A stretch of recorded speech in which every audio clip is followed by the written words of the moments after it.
Welcome to Sravani's media.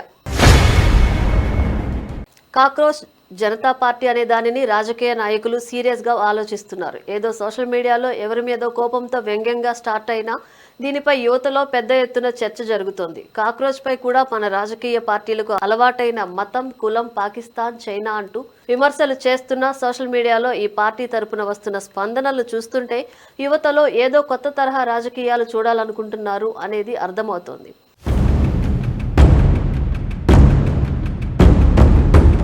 అందుకే నాయకులు కూడా యువతపై ప్రత్యేక శ్రద్ధ చూపిస్తున్నారు. కాక్రోచ్ పుణ్యమా అని మన నాయకులు యువతపై, దేశ అభివృద్ధిపై కాస్తైనా శ్రద్ధ చూపిస్తే అంతకంటే కావాల్సింది ఏముంది? చూస్తుంటే కార్పొరేట్ అధిపతుల కోసం నడిచే పార్టీలు, నాయకులను కాకుండా సామాన్య ప్రజలు, దేశం గురించి ఆలోచించి పోరాడే శక్తి, యుక్తి ఉన్న ఏ నాయకుడైనా వస్తే యువత అతని వైపు మళ్లే అవకాశం ఉంది.